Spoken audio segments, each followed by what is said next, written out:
my question is, so I'm trying to decide between these two different ideas. One is I've got a real estate investing newsletter. I write like a personal story. I try to make it funny, what just would happen to me during the week. Then I paste in three popular real estate tweets and add commentary under each one. The ultimate goal of the newsletter is to raise money to buy real estate down the line.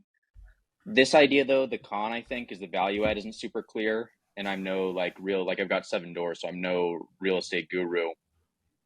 Idea number two would be I'm basing this off the Joy List, which I'm not sure if you know what that is, but Mm-hmm. they're based in New York City. It's all about making friends in New York City, and they send a weekly newsletter that has fun events to do in New York City where you meet people. I would do one for my city, and this is the value add on this one's much more clear. There's a pain point that me and my friends have. I soured on this a little bit though, because I looked at their website yesterday and they're bigger. The one I'm basing it off of has got like 7,500 subscribers. But I looked at their website and they're charging like $100 for an ad. So I think, okay, maybe there's not a lot of money there actually. So if it doesn't make money, it wouldn't probably make a ton of sense. But it seems like a more interesting idea, and the value add is very clear. Whereas with the real estate, the value add, at least for what I'm doing, if you don't know me, you're probably not going to be interested in like my personal story and what I'm doing that week. So I was just interested in hearing your guys' thoughts on which idea I should be going with. Yeah. Okay. So I'm going to repeat that a little bit because either I cut out or you cut out at some point. So I'll just rehash it, and then it'll also help if I understand the question. So you're tossing around two different newsletter ideas. One is they're both are they both local, or is the investor one not? Well, the investor one's not. It's more just about me and what I'm doing. So not really. Okay. So your investor newsletter idea is to kind of send out a few popular real estate tweets of the week or month, and then add some funny commentary around it, right? Just add to the tweet a little bit with some humor. Yeah, that's what I've been doing. But as I've been doing this for the last several weeks, I'm like, okay, there's maybe no value add really to this. Okay. Do you follow Sean Purry's like 5 tweets of the week newsletter? I do. That's actually where I got the idea from. It's the Okay. similar. I was doing 5 too, but then I switched to 3. But yeah, it's like the same. It's like the same thing. I just add a personal story. Yeah. Okay. I love it. I assumed you got that idea from there. I love that he's doing that because it probably takes 10 minutes. You're on Twitter all week anyway. And it's just like a way to stay relevant for a very low amount of time. And honestly, I'm kind of mad that I didn't do that because my newsletter takes hours. But all right, so that's your first idea. Take some popular real estate Yeah. tweets of the week, email them out to newsletters, and with the ultimate monetization goal of raising money from LPs. Okay, and then the other one is basically like a joy list for Phoenix, where you are, but you're not so sure on that one because it's probably hard to monetize as much as you would like it to be monetized, right? Exactly. Yeah. Okay, so to me, this is assuming. Do you have a passion around the joy list idea, or are you kind of ambivalent about either one? I'm kind of ambivalent. Like with the Joy List, it seems like it would be entertaining, and I like making new friends, so I like the idea, and it's a pain point of mine. So it's interesting in that way. But yeah, it's not like I get super jacked up about it or anything. Okay. I just thought I could kill two birds Yeah, with to one me, stone. it's very sorry. Yeah, totally. To me, it's very clear. And I've never had this investor idea for a newsletter that you do, but I've had the idea to start a local newsletter because I think that's sexy and interesting. And I like the thought of being like a local expert. But to me, I'm kind of, I'm already kind of doing the investor thing with my newsletter and with Twitter. Because I don't really directly monetize anything. I don't have ads. I don't sell sponsorships, and I don't really launch things. But I do post about RV parks we're buying, and it brings investor interest in. And over these last 2 weeks, particularly, I've just been thinking, holy cow, like particularly related to Twitter, I can't think of a higher and better use of a Twitter account than doing real estate like raising money from real estate investors. Because Yeah. you're building trust at scale. They see you talk about real estate. They see and assume you're not an idiot. And so they read your stuff for weeks, months, years on end.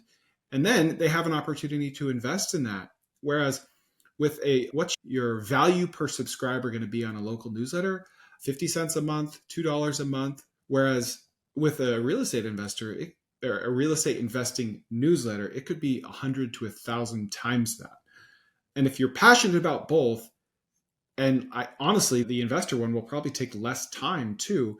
The one thing I would add is if you make it humorous, don't make it too humorous, just because Yeah. I've witnessed guys on Twitter that they lean into that so hard that they're just kind of like a joke.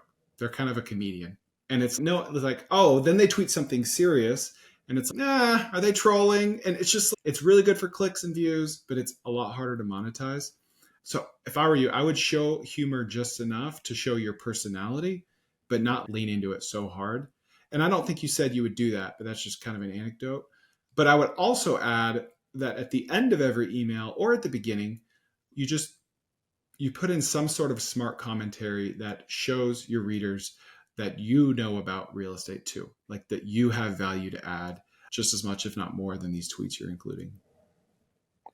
That makes sense because that's actually what I wanted to do. But my thing was too that, yeah, I have 7 units, so that's maybe impressive if you're like 20. But it's hard, I think, to show you're an expert and raise money. Maybe I don't want to come over and say I'm an expert or something. Because I just see all these big accounts, these people own like tons of apartments and whatever, and that's not really the angle I can go, obviously. That's been my kind of thing. I don't want to look like cheesy or whatever, like saying stuff about real estate Sure. when I'm not like some legend. Yeah, I totally get it. I think the way around that is to, instead of positioning yourself as the owner of X amount of units, position yourself as the guy who looks at real estate investing a really interesting way, or that has experienced really outsized returns or done a unique strategy with your real estate, as opposed to like trying to compete with Grant Cardone on pomp and fluff. Yeah, yeah, that makes sense. But I like that idea, man. I want to hear back and see how it goes. Yeah. Thanks, Carter. Thanks for calling in. Welcome, everyone listening or watching, and especially welcome, Jimmy. You've got a question for me about your short-term rentals in Georgia. So let's hear it. Yeah, man. So I've got one cabin in Blue Ridge and I've got two actually in Pigeon Forge, Gatlinburg area. And they're both kind of like just standard cabins, but the one in Blue Ridge is walking distance to the Toccoa. You can see the Toccoa River on the back porch. The Pigeon Forge one is, my question to you is just like, how can I differentiate my cabins and start doing more like marketing and getting more direct bookings? I just need to increase revenue, and I would obviously like to not spend a lot to get that, but yeah, I need to increase revenue for both cabins. So I was thinking go like some kind of fly fishing angle, but I'd love for you just to take the ball and run with it and get your advice. Yeah. Okay. So 2 cabins total or more? 3 total, 2 in Pigeon Forge, 1 in Total. Blue Ridge. 1 in Blue Ridge. Okay. And I would guess that they were doing a lot better kind of post COVID. And then you're a little oversaturated now, trying to differentiate. Yeah, 100%. I had a nightmare the other night. You know what it was? It was that there were ads on this podcast, but I would never do that to you. You know what I would do? I would shamelessly ask you to like and subscribe to this and to share it with only 1,300 of your friends. Yeah, 100%. It's just like revenue's down, and it's not like anything like Armageddon, like what you see on social media, but I'm just trying to make it better, more profitable, just trying to get revenue back up. But yeah. Okay. Now, if you were to look at all the other cabins in those areas, where does yours stand as far as amenities are concerned? Between a 10 being like $5,000 a night and its own water slide, and a 1 being like a freaking tent in the woods. Sure. A solid 5, right? They all have hot tubs, but they all have pool tables and stuff, but it's just kind of like standard stuff. So maybe that's like a 6 or something, but yeah. Okay. And what is your occupancy looking like lately that you would like? And you'd like to get it to like 80, 90%, I assume? Yeah, it was probably like for Blue Ridge, like 50, 60, and then in Pigeon Forge, like 70 to 80. And that's just a number, but those are like really messy numbers because like January and February, both markets, it's like 0, but then in December, it's like 100%. So that's, yeah. Okay, cool. Which one, if you could wave a magic wand, which one do you care about most? Which one did you rather fix? Blue Ridge by far. As a family, we love Blue Ridge, Georgia. And it's out. I know you've been to Pigeon Forge and stuff, so you know that scene. But Blue Ridge is like very outdoor centric. There is no franchises or there's no even go-kart tracks or anything there. It's just all outdoor stuff. Yeah. Okay, and tell me what you were thinking with fly fishing specifically. I know you mentioned that. Yeah. My big idea, and I like your approach of like actual steps, but my big idea was to like get a direct booking website, but really market and stuff with promote, like even on Instagram, like promoting the fly fishing aspect and like getting the local guides, like getting them involved, promote them, and then they in turn promote my cabin and get bookings and like that way. And then, but eventually I'd have my own client list. So eventually I can build up something, a fly fishing cabin, because I'd love a place out west, like Idaho or something as well. So I can eventually sell this as a portfolio to like Orvis or Sims or whoever in the adventure outdoor space, somebody looking to building a fly fishing brand.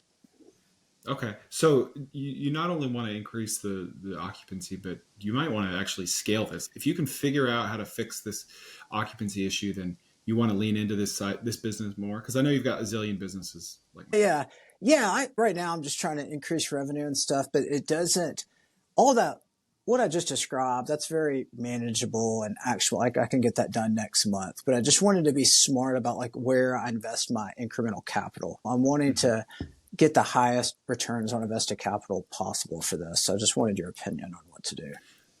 Okay, so what I think you could do, one thing is lean into the fly fishing side. That's your idea. And do some keyword research. Look for some like kind of low traffic, but high intent, long tail, 2 to 6 word keywords related to fly fishing or fishing in Blue Ridge. And then I would put up a completely separate website, and you can do one of two things. So one, you can just advertise your own. Do you currently have a website where you advertise these yourself, or are you only on the big platform? Okay. Yeah. So one is you could do that, and you could just start with your own website and get direct bookings, and you're going to get nothing for a while. But I would start on the back end generating some content, and you can even use AI to make this content. What Stephen Ullman and his partner Sam Thompson, they're starting a business that's really interesting, where they use a bunch of automations to generate articles, like keyword rich articles, on a daily or weekly or however often basis, that's fully automated on the back end and just publishes to your website. And they're having insane results. Bruh. What are they called? Yeah. It's called Unlimited Content. Unlimited Content. Unlimited content? Yeah. Yep. That's what it is. Hired. Done. And their value prop is like basically 80-90% of the benefit of SEO for 80 to 90% less. Right? Yeah. Because it's automated and they're making no bones about it. It's AI. But yeah. I kind of like that from a business angle, because tech advancement won't put them out of business. They're leading into tech advancement, right? Yeah. Anyway, I have no affiliation with them, but it's a conversation I had this last week that just came to mind. Anyway, so I would start by doing that no matter what. Step one, create a direct booking website. Do you follow Isaac French at all? Oh, yeah. Yeah. Have you thought about taking his masterclass? Because this is yeah, exactly what he talks about. For sure. It's, I'm sure you follow Richard Fertig as well, like his Stomp Capital. Yeah, like he was the one that he actually had this idea of fly fishing. I don't know if you've met any like diehard fly fishing people. They will spend unlimited money, unlimited time on it, and it's kind of so he's the one that actually got me to think about this. And of course, like I haven't done anything with it, but that's both of them.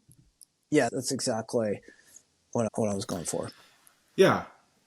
So that would be step one, direct bookings. And it's kind of like a farce in a way, because you've got the direct bookings available right on the front homepage. People aren't necessarily going to find you unless you push paid ads to it. But on the back end, you're going to be running all types of keyword rich content that will take weeks and months and years to play out. But I think you're patient and you're willing to wait.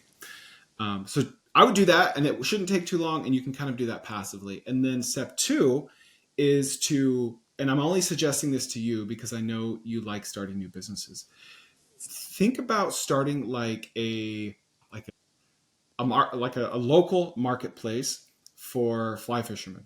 And so on one side, you get all the local fly fishing shops or guides within a 2-hour radius, listed. You can use Outscraper to find them.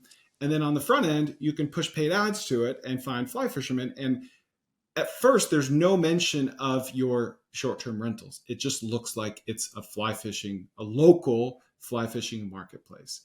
And then you can use something like ShareTribe. That's like a marketplace software that I used 8 years ago. I'm sure they have a bunch of competitors by now. It's the only one. And then as you make these relationships with the fly fishing shops, you can start it out for free. Just like, hey, my name's Jimmy. I'm going to send traffic your way. What's it cost? I don't know yet. But for now, just enjoy these free leads. We'll figure it out.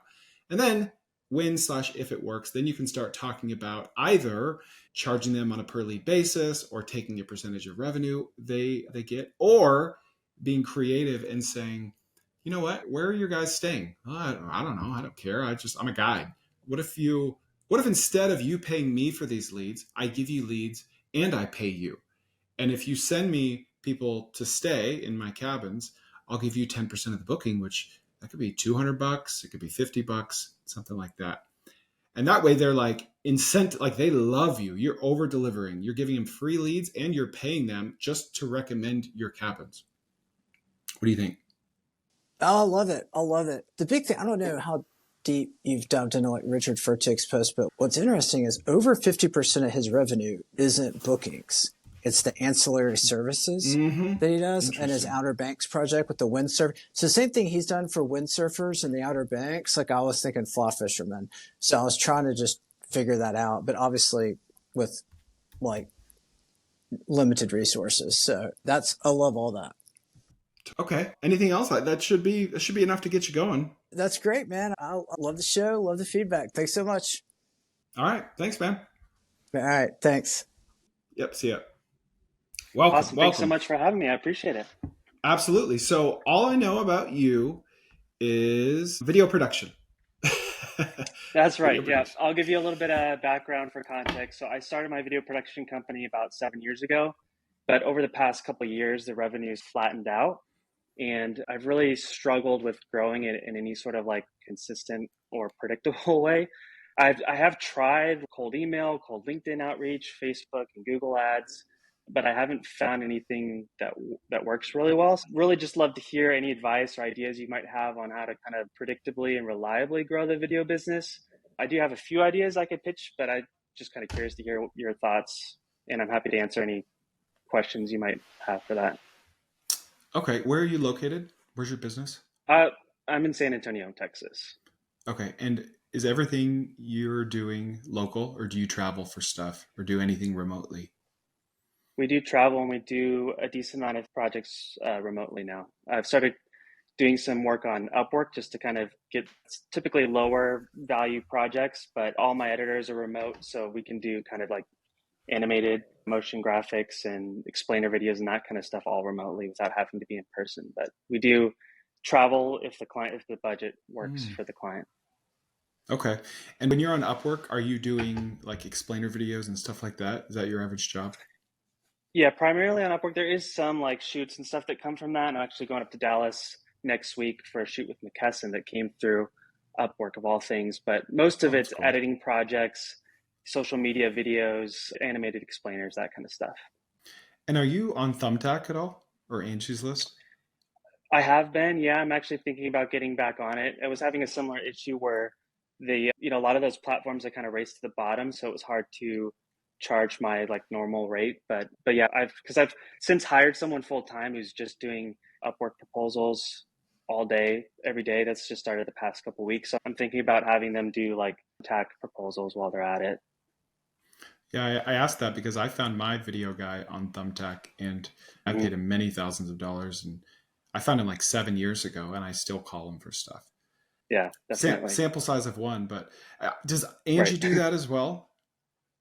Does Angie have a listing? I haven't looked at Angie. I think they're primarily home service, but I haven't checked to see if they have, but I definitely can look into that as well. Have you heard of the site? Is it like Sparefoot? I don't think so. I think it's like let me pull it up. It's like an Airbnb for renting out space in like random spaces for photo shoots and stuff like that. Oh, no, it's not Sparefoot. That's self-storage. Pure Space, maybe? Yes, Pure Space. Peerspace? Yeah, yeah. Yes. Have you heard of them? Yes, I've heard of them. I've thought about that too. I don't actually currently have a physical space. We typically travel to the client's address. But one of my ideas was getting a space. That I'm definitely open to that possibility. But typically I haven't needed one because we just go on location. And now since COVID, there's been a lot more of the remote stuff as well. Yeah, and I was asking because I was wondering out loud if there's a way you could potentially leverage that platform in a different way, because Okay. a lot of people that are your potential customers are going to Peerspace. Now, you could easily say, these are my competitors going to Peerspace, but I bet you'd be surprised that there are influencers and other types of businesses that are looking at Peerspace that still need a videographer for projects. Mm-hmm. I'm wondering if they have like a public directory or a listing or anything, or any sort of partner program where you could weasel your way in there. Or even, do you do weddings very often, or is that just not your jam? No, typically we haven't. We've done a couple many years ago, but that's not the bread and butter for sure. Are you not interested in doing weddings? I think it's possible. It's kind of like a completely different animal in a way. So I know a lot of like my staff that are doing the shoots now, like I would probably have to find more people to do it, different people to film those. And I think the editors could potentially do it, but it's almost, in my mind, it's almost like a different business, which is Yeah. fine. I'm happy to kind of pivot where it is. But that's just not something that I've really pursued Yeah, it's that almost much. like if you take on weddings, and you might as well just chase your shiny object syndrome and start something else entirely that could be more profitable. Exactly. Gotcha. Yeah. What is your average ticket size, and what does your average job look like? Like, what type of job? Is it a McKesson type job or smaller businesses? Yeah, traditionally it's kind of like the corporate thing. We show up on site. Historically, this is what we've done a lot of: is show up on site, do some interviews. Maybe it's scripted, or maybe there's just some questions, maybe like customer testimonials, that kind of stuff. And those projects can run anywhere from 1,500 to 2,000 upwards to 10 to 15,000 is kind of the range that we play in. There's people that'll do it for 50 or 100, and there's people that'll do it for $500. And then with the remote stuff, like on Upwork, the average project size is like $500. Okay. Okay. What if you could pick like a niche or an industry that you've worked with in the past in this business? What have been your favorites? Yeah, so I've worked a lot with technology companies because I actually used to work at Rackspace back in the day. So that's where a lot of my network was. So I've done a lot of cybersecurity tech companies. I like those, and also done, my biggest client is like a large healthcare client with like hundreds or thousands of clinics. But that's more so, it's not so much the healthcare part, it's just the fact that they're a larger company, and they're not cheap. They understand the value of what I do, so it's not like having to kind of argue with them over the value of the service, that sort of thing. So that's what I like about them. And then the only other thing recently is, since I've hired the motion graphic designers on the team, I've liked doing these animated explainers because there is good margin there, but it's a lot of people, there's a lot of demand for that kind of project as well. So is that And the other something you thing, think? like I've sorry, Go ahead. Is that something you what was think that? you keep leaning into, the animated stuff? Yeah, I think so. I think there's a lot of opportunity there. Okay. And what were you saying? I was just going to say that the other side of it that I haven't really done a lot of is the more recent, like TikTok, Shorts, YouTube, all that kind of stuff, the creators types videos, which it's in the same space, but it's almost like the weddings in that it's not, where there's a lot of demand, and you've got like the Clipped and all those guys that do the monthly recurring service, which I like the idea of that, of having people. It's almost just like the pure labor arbitrage model, Hmm. but it's also not the types of stuff we've done traditionally. So I don't know if it makes sense to kind of pivot that direction when it's not the background of what we've been doing. Yeah. When it comes to Thumbtack, what percentage of the jobs, the total potential jobs out there, would you say that you're bidding on today? On Thumbtack or on, so I'm Sorry, not doing, Upwork. yeah, so I got a couple filters on there. We kind of ignore like the lower dollar amount projects, and we focus on primarily the US only jobs. But we're basically, every job that's something that we would do right now, we're bidding on all of them. It's about maybe 10 proposals a day for that. And again, we're ignoring like the $30 an hour and under projects, or like the $250 projects, that kind of stuff. So Okay. there's more out there, especially if you take the US filter off. But yeah. Any idea of what percentage of those jobs you're getting? We're starting to track that now. I don't have the perfect numbers, but I'd say it's probably about 1 out of every 10 right now, maybe 1 out of every 15 proposals. So we're trying to tweak our proposals to get higher response rates and things like that. But Are you doing personalized video proposals? I've done a little bit of that in the past. I'm not currently doing it though. If I were you, I would do exactly what you're doing on Upwork. I would ignore the smaller jobs, not worth your time. But I would aim to get 2 or 3 out of every 10 jobs that you apply for, just by being super unique and creative. What would you say is the average ticket size of an Upwork job? Typically about $500 is like the average. Is about 10 hours of editing. Right now we're pretty low at $50 or $60 an hour just to kind of build up the profile. Although there are like 1 out of every so many clients is going to be something where, oh, we want to do 20 videos over the next year. So it kind of ends up being a bigger lifetime value of the client. But the project sizes are relatively small most of the time. Okay. Can you foresee any of them turning into recurring engagements?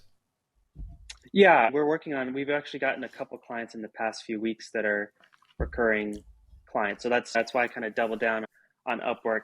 The only issue I kind of see with this model is like to get to any sort of like reasonable or like sizable revenue of like, I'd love to be in the $1 to $2 million revenue range. It's like you're doing the math and it's okay, that means I'm going to have a team of like 20 editors doing, 800 hours a week of edit or whatever the math works out to be at this kind of rate. I mean, there are some larger rate stuff on Upwork, but it's few and far between. So typically it's in that $40 to $60 range. So I want to scale, and it seems like it'd be easier to do that with more going direct to the corporate route, but that's also where I've struggled to get any traction with the acquisition side. Yeah, it's really tough doing cold outbound to those corporate accounts. That's why I'm just racking my brain. You've put yourself in this niche of corporate stuff, but that stuff is just so hard to find. So you said you've tried pay-per-click stuff, Google Ads? Yep. I've tried Google Ads. And I know, so the issue is with all of these methods, like I know there are people who are making it work. So I don't know if it's me. Maybe I'm not sticking with it long enough. Maybe I'm not bidding on the right things, but I wasn't able to get it profitable when I tried it. This was about a year or two ago. All right. There's some software out there, AI software, where you can upload a video and then you can have it like swap out a key sentence or a key word. So I would do video proposals for everything on Upwork. Front and center, personalized. You already have someone, like you've hired someone to do this job for you, which is great. I would have that person, I'm sure they're already applying as fast as they can. I would have them start including in the application as much personal info about that job poster as they can. And that might involve them clicking through to the profile, looking at the company, going in, okay, finding like a random article or story about that company from years ago, using the web.archive to find something on their website that they don't offer anymore. Like, it sounds like a lot of research, but some of this stuff, once you're well versed at it, will take 5 to 10 minutes. So really just dive deep and have them say, hey, first name, hey, why aren't you offering X or Y or Z anymore? I really like not just commenting on the job post, but commenting on the company. Stuff that you have to find outside of Upwork, yet applying inside of Upwork, because I have been posting to Upwork since it was called Odest, probably over 1,000 job posts. And so I have gotten so many applications, and a lot of these guys circumvent Upwork. And they'll cold email me, they'll see my name, and they'll do this kind of research I'm talking about. And it pisses me off. Like, I could be an exception, but I hate it. Like, I hate people going outside of Upwork. Like, I'm using Upwork because I want to stay on Upwork. I could be an exception, right? And so if I'm an exception, then go do that, because they're probably doing it over and over because it works. If I'm not an exception, it's worth testing for sure. Then do all that outside research, and it's no different than a job applicant that you're hiring for coming in and saying, oh, I love that your company does this, and you used to do this, but you pivoted. You're just like, wow, you're flattered, and your ego takes over, and you're like, I like this guy. Or he could be a terrible employee, but he did his research. So you have all this positive confirmation bias going into this interview that is probably going to make you want to hire him. So I would treat Upwork like a job interview and do all that research. If there's only 10 a day, as you say, like, that's just a part-time job for a VA, and then make a personalized video and see how it goes first with using AI to swap out like that first sentence. Because you want to plug in the name of their company or their first name right in the beginning, because most people won't watch past 5 seconds. And then after that, it's the same video for everyone, right? You're just copying, pasting it. Right. And then see if you can get that acceptance rate from 10 to 20 or 30%.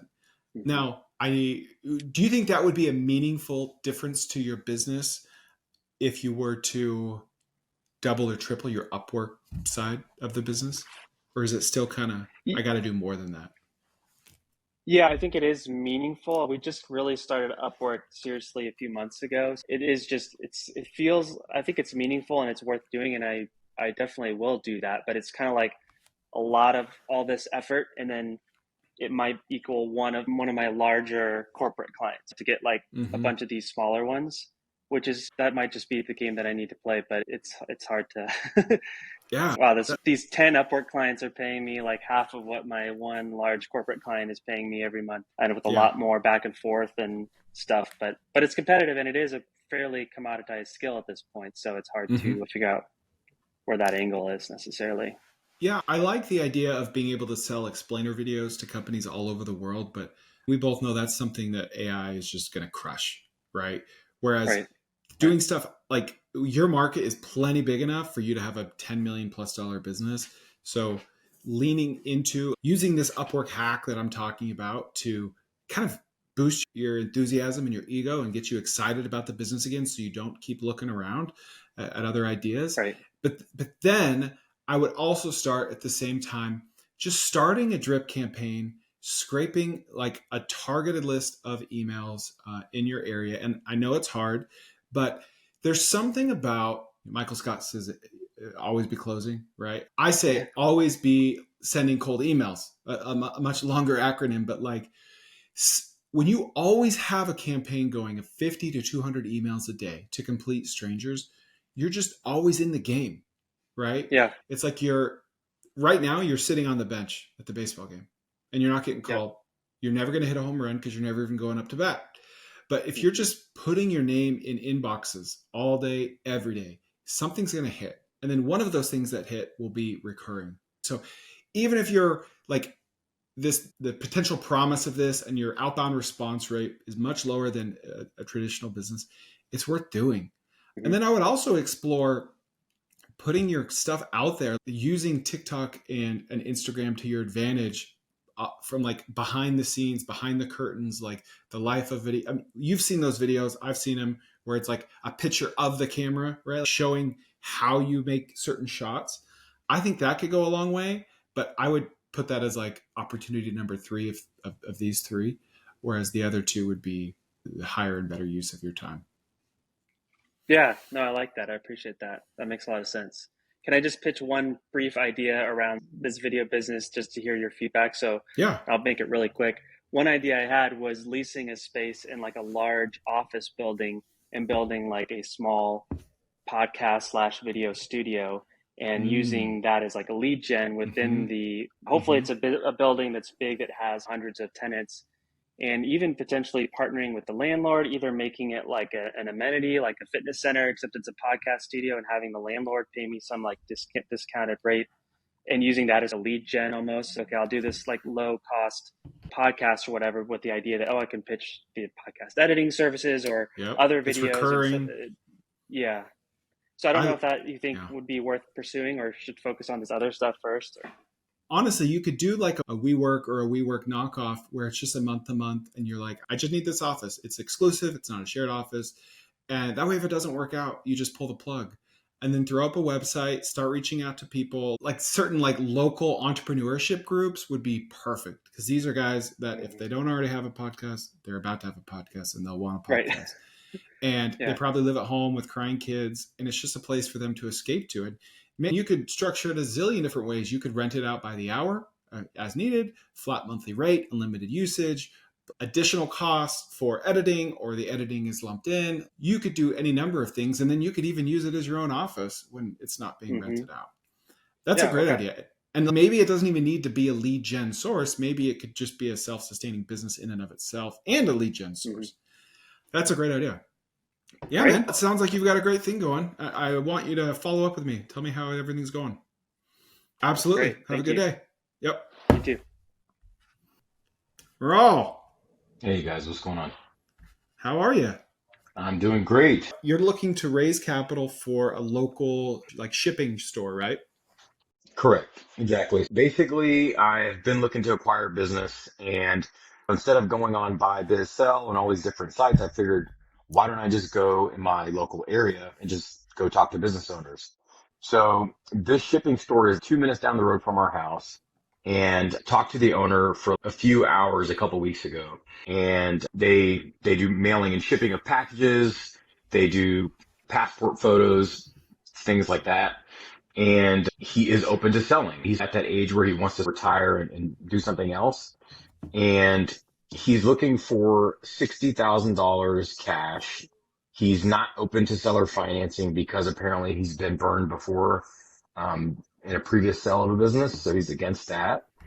And he did provide me the financials. So I kind of wanted to get like deal analysis, but also maybe ideas on getting capital as well.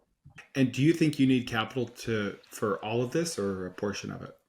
All of it, ideally, yeah. I have some cash saved, but like I'd rather just finance the entire deal. And what makes you interested in a shipping store of all other types of businesses? I like this business in particular because it's pretty dead simple on how it works. And in addition to that, I like how there are so many opportunities to improve this business as it is right now. He has 90 mailboxes that are about 80% occupancy. I would immediately add more mailboxes. The other thing is his pricing for everything is not in line with like the averages of competitors. So I would increase prices there as well. So I see opportunity in like increasing the business like right off the jump. And then on top of that, it's not that much capital up front. So it's 60,000 bucks versus a lot of businesses on the websites like Biz Buy Sell are 3, 4, 500,000, if not more. How many shipping stores are in your area aside from this one? So there's one that's in the area, maybe like a mile or two away, but it has 1.5 star rating on Google and it's like probably 25 reviews. So it's like really not a place that people like going to. His store has about 25 reviews, 4.5 stars. And then we do have a UPS store and a USPS as well, but he is an authorized shipper for UPS, USPS, DHL, and FedEx. And the other nice thing is like the shopping center that he's in, And there's a Kroger and there's like a bunch of other, there's like a Planet Fitness. So there's tons of like foot traffic and like tons of parking. So really high visibility area as well. would you say that his location is better than the one with the 1.5 stars? Correct. What are you doing right now? Do you have a W-2? And how many hours per week are you actually working? I don't have a W-2. I do contract sales work. So I eat what I kill and I work as much as I want or don't want. You enjoy doing that? I like selling. I do like selling, but I don't want to go back into the W-2 because what I've noticed is when I work my W-2, if I get into this phase of okay, learning, doing well, and then I just either get bored or I get tired of just like working for the man, I guess you could say. So Mm-hmm. this seems to be like a great way to just get my foot into the door of like entrepreneurship and starting a business and then eventually hiring an operator and then flipping it and doing something else eventually. What would you say that the max potential for this one location is if you were to fully optimize it realistically, not if you're 100% occupied with twice as many mailboxes, but like conservatively, what would be the net profit in your pocket? Net profit in my Best case. pocket. Right now, he gave me the last 3 years of his P&L, and he's averaging around 142,000 in top line revenue. And so I'm thinking that I could double the revenue, and he's running at like 25% profit margins or net profit. So, I guess what does that put me at? 35 grand. Yeah. Okay. So he's selling it for 2 times profits, basically. Yeah. And how many people live in your area? If you were to buy a different business, based on how far you'd be willing to drive to operate that business, about how many people live there? So I don't know. I know that like our neighborhood in particular, there are 2,000 homes in our neighborhood. But outside of that neighborhood, there are more residential homes and there's lots of like low income apartments. So we live in an area that is probably like 70% or 60% low income Hispanic. Lots of check cashing services, lots of laundromats, lots of dry cleaners, things like that are in the area. Okay, so your question mostly revolves around how, if I'm understanding correctly, how to raise the money to buy this business, right? Exactly. And the thing is, I looked into SBA loan, but my concern with SBA is that he has a couple buyers that reached out to him already. And basically they're just like, hey, I need a little more time, like 6 months, like 3 to 6 months. Yeah. And I know that the SBA process can take a good chunk of time. So, and of course, I just don't know if it's worth it for $60,000. But Yeah. that's really the only avenue I've explored. If you were to raise money from friends or family, do you have a track record that you could point to? I don't have a business track record, no. I just have, again, just a W-2 and like corporate reputation. So yeah, I don't have a business ownership background though. Okay. So here's what I think. I think you will regret if you end up buying this business. I know this industry fairly well. I used to drop off packages at stores like this for my e-commerce business a decade ago. I just think that for the amount of effort it's going to take to really take out a 10 out of 10 execution on this, you could put the same or less amount of effort into a different opportunity and make 2 to 20 times more. I don't know if you listen to My First Million, but on a recent episode, they said the phrase like 10 out of 10 execution and 1 out of 10 idea or opportunity. I look Mm, at that like this. I think if you're able to convince someone without, and I think you could be able to. I think there's a lot of money out there, especially for people without a big track, or not especially, but including for people without a huge track record or a big business background.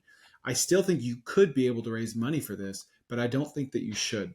I just think that your ceiling is way too capped for all of the mm, stress it's going to take to run and own and buy and operate a business like this. And I used to have retail businesses, my iPhone repair shops, and yeah, I hated it, man. It sucked. It was just picking pennies up in front of a steamroller. Like it was you, meeting people and they get angry about whatnot, and they're right there in your face, and it's just, man, I could be making money on the internet.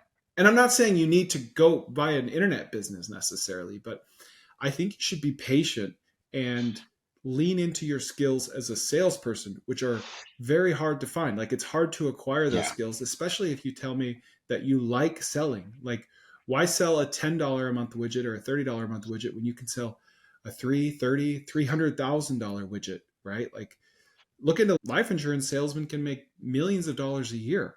It's a yeah, grind. It takes, you got to eat crap for a while, but I would just suggest entirely that you lean into your salesmanship and don't even necessarily focus on starting a business, but focus on buying undervalued cars on Facebook Marketplace and flipping them, or just start by flipping stuff because you can sell. So selling is the hard part. Beep, beep, boop, boop. I'm a robot. I'm AI. You're watching artificial intelligence asking you to like and subscribe. You're cringing, but I'm cringing more. I'm dead inside. So selling is the hard part. The easier part mm, is buying. And honestly, a lot of those skills are the same. It's just people skills, soft skills, working with people. And you know what I'm saying. So I would just, if you want extra income, I would start by doing onesie twosie things that get your juices flowing, get your gears turning, get some money in your pocket, building a track record. And then when you do go to raise money for something, make sure that thing is sales focused. So the track record you lean on can be based on sales and not I based see. on business ownership. Yeah, that makes sense. What do you Yeah, think? I think you're onto something. It's just I could definitely see it being a low ceiling, and then obviously like retail, it's a place that's open Monday through Saturday, and somebody has to be there, and if it's not open, you're not making any money, so it's definitely a challenge there. Yeah, you could go to Home Depot and buy a $200 pressure washer and go knock some doors, make $1,000. Yeah, Like you can't have pride. Like no matter what you do, you can't have pride. or it's just not going to work. And so just take these valuable skills that you have. And I know you feel like this sunk cost fallacy or committed to this deal. You've already talked to this guy and you're like kind of romantic about it. And you've probably made spreadsheets, but don't let that get in the way of an opportunity that I think you will most likely regret in the future. So, yeah, that makes sense. Yeah. I was just going to say there are even bigger opportunities than that where you don't need to raise any money, like a home service business, right? Like I would seriously start looking into that. So sorry to disappoint you, but that's just my opinion. No, you're good. I appreciate it, Chris. All right, Merle, have a good day. All right, you too. See ya. See ya. Yeah, can you hear and see me okay? Perfectly. All right. So the company is Deep Cognition, which I had mentioned. That's a Dallas-based company. And they started out with something called Deep Learning Studio, which is a development platform for AI. And more importantly, was the flexibility. So we talked about like generating videos, potentially from different images or from video to customize the video and make like a composite video out of images or image video combination. And not only that, we're down the line, we're thinking we can make it where you can customize it. Sorry, do you want to sell videos to these mom and pop businesses or the video making software to them? The video making software. What would be the revenue size of a traditional business that you think you would sell these to? So these are right now we're targeting like mom and pops. I don't know, a couple million a year. Any industry, or are there any industries you're thinking of more? Currently, we're thinking about restaurants and motels operators. And as I said, we can customize it. So if it's or build more features as time goes and depending on how much traction we get. So for example, if it's a restaurant and you can integrate all sorts of functionalities, even their web page or their specials or everything. If they want to build a video, make a video and then post it on Instagram or Reels or whatever they need, whatever medium they use, we can build on that. So each business will be different. So yeah. Do you think you could be able to build like a bot that could go to their Google My Business profiles, aggregate their pictures and or reviews, make a video out of that for them, and then send it to them? Yes. As a way to market. Do you think that'd be possible? I think so. Yes. Actually, we were thinking ahead of those kinds of things. I think it's possible. Okay. Yeah. So that's what I would do. I would find someone, maybe it's someone on your team, or maybe it's an off-seas virtual assistant that could build some sort of a bot or a scraper that would go to a geographical market, or forget geography, maybe just go to hotels and restaurants like you're planning. Find the ones that have a good amount of reviews and pictures, have it make them a video of the reviews and pictures, but I would do it very strategically in that you plant Easter eggs near the beginning of this video, such as, let's say you only include their 1-star reviews in the video. Okay. And it's kind of like you're sending them a promotional video for their own business to promote your software, but you're putting in things that will make them want to respond to you. So it's kind of like the psychology of a viral tweet or video or anything. You've got to put stuff in there that make people want to comment. Or if you just make them this perfectly edited, gorgeous video, they're not likely to respond, even to say thank you. But if you put something in there that stirs an emotion in them, like they're going to remember that 1-star review. Right. Yeah. And it's going to make them feel some things. And okay, yeah, thank you. But like, why would I want to promote this 1-star review? I think your software is buggy. And it's we wanted to get your attention. And now you have a conversation, right? And just be transparent about that. Like, and then maybe you can even have a backup video queued up to where when they respond, you can automatically respond with the real thing. And so here's more what the final product looks like. And then if you can build a bot to do that at scale, holy cow. You could even text them a link to the video with this bot to the number in the Google My Business profile, only if it's a cell phone number. Yeah, that's what I would do if I were you. And then play around with the pricing, play around with all that. But I think that could be a super scalable like growth hack to help you grow. Correct. Makes a lot of sense. Yeah. Yeah, man. Let me know if you try it and how it goes. Sure, I will. Yeah. Okay. Thanks, Jay. Thank you. It was good talking. Bye. Yep. See ya. See ya. Clint, that looks like a man who lives in Alaska. Okay, good. Glad you can hear me this time. All right. Hey, Chris, So, thanks for taking my call. absolutely. So, where in Alaska are you? Anchorage. Oh man. What? Okay. What part are you, like in Anchorage proper or in one of like Palmer areas? Oh, you're Alaska. I I'm in mean, Anchorage, Palmer, or Anchorage proper. okay, cool. Yeah, We I'm went about there 20 2 years minutes ago. from downtown. Okay. Yeah, I love Alaska. I'm a total fanboy of this state. Yeah, me too. It sounds like you're doing all kinds of cool Alaskan small business stuff. So why don't you tell us like a brief background of what you're doing and then of what your question is? Yeah, so I work full time here for a credit union, and my wife and I, we also do a few side businesses. We do Airbnb, we live in a duplex. So we do Airbnb, we do Turo, and my wife also does an e-commerce business, a skincare business with Shopify. And we have decided that neither of those are it. We don't really like them. So we're looking for kind of a business idea to go all in on to scale to the point where I can quit my full-time job. And so that's kind of where we're at. And the question is so we're trying to find a business idea. We love Alaska and it's largely underserved. We know that we want to do a business around Alaska, but at the same time, we know that it's not our forever home. So that kind of creates a dilemma. And so I have a few ideas of businesses that we could do here. So hoping to get your idea or your thoughts on those, as well as any ideas that you just have naturally thinking of Alaska and what could be successful. Okay. So if you were to rank all of your current businesses, where would you rank them from most loved to least? Turo would be most loved. Then Shopify would be medium. And then Airbnb would be the lowest. Okay. And I think Airbnb because it's house hacking and we don't like sharing our property with others. Yeah. And Turo is nice because I assume the demand's good. You drop off the car. There's very little hassles most of the time, and you make good money. Yeah. Do you have one car on Turo? We do. Yeah. And how quote occupied does it stay?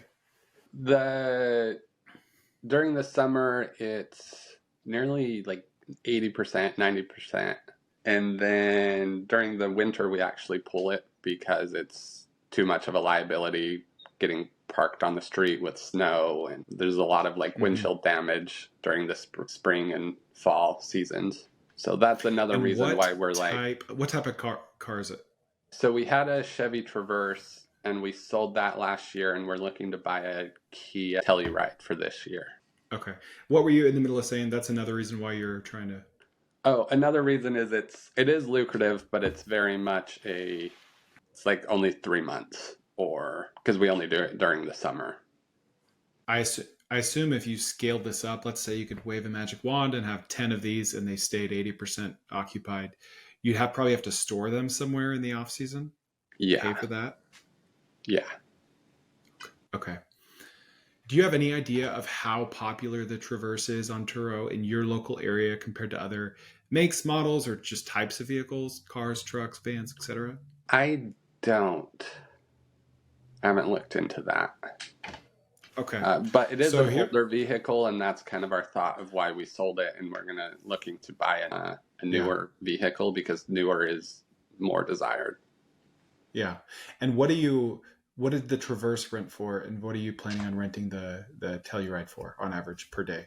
Last year, the Traverse sold or rented for roughly $150 to $180 a day during peak season. And then the Telluride, we're anticipating probably closer to $230 to $250 a day.